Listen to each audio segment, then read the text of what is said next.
Our Choose or Lose bus spent Monday in Seattle with ex-Nirvana bassist Krist Novoselic, who went political in a big way after the 1994 death of Kurt Cobain and the dissolution of Nirvana. Novoselic, who also has a band called Sweet 75, launched Jampac, the Joint Artist and Music Promotions Political Action Committee, which is designed to fight censorship and advance the political interests of Washington state rock musicians. Jampac is one of 4,000 political action committees, PACs, in the U.S. They gave a combined $173 million to congressional candidates in the 1994 elections alone. Jampac, which currently lobbies only state and local politicians, has received contributions from Pearl Jam, Soundgarden, several major record labels, and MTV. I followed Novoselic and Jampac through a day in their life to see how PACs work.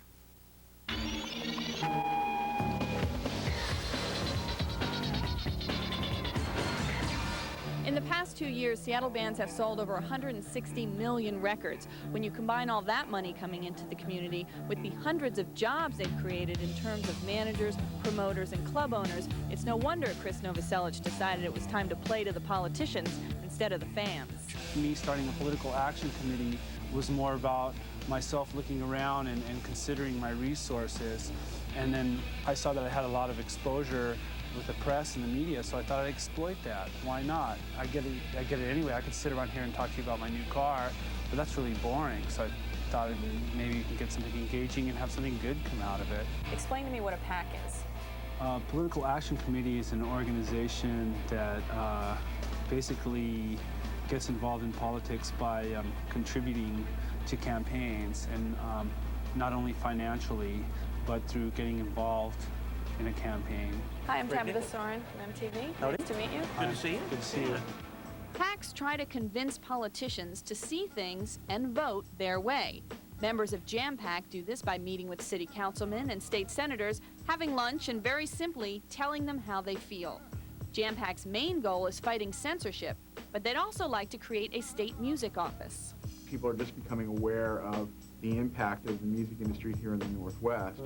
And one of the things we'd like to do is see if we could get governmental agencies working with us to, promote music tourism, promote music business as a business that we want to bring to the Northwest. And some of the things that we are able to do, beyond just being a financial contribution, Jampac is willing to do, we've done a lot of voter registration.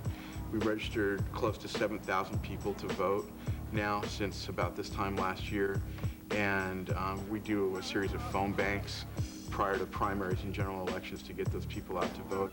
Do you have a problem with anything that they've done or anything that they plan? Do you agree with their Jampac's entire agenda? I think on the music office, right now, there's a lot of programs that we're cutting in the state, and a lot of good programs that we're cutting in the state, and a lot of programs, well, every program that we cut, people come in and they say there's a good economic argument for having this program around. And I think it'd be tough to create a music office at the same time we're cutting those other programs. Jampac's efforts, like every other political action committee's, can be interpreted as buying votes with money. Although Novoselic sees his foray into politics as a grassroots effort to fight censorship, critics charge that he and the wealthy Seattle music scene are throwing around cash to protect their own interests. Is there any difference meeting with Jampac than meeting with a Boeing lobbyist or a Microsoft lobbyist?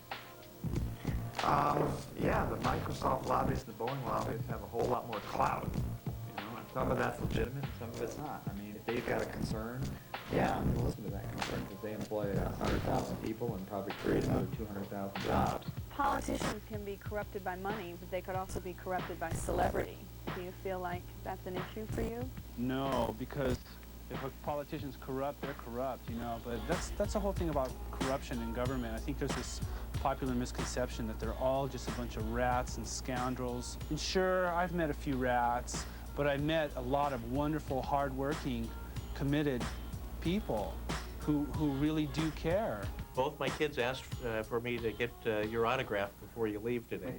If we have people who are well known, who do care about issues, who are working through the process and affecting the process, then it also says you, whether you're well known or not, can also have that impact. Basically, it's about freedom of expression with music and supporting people who see the potential and how wonderful a miracle that music is. Novoselic and his band, Sweet 75, are at work on a debut album. Meanwhile, a bill to ban all political action committees is now working its way through Congress. And if it should pass, it's expected to be challenged in the courts on First Amendment grounds. Our Chuzulu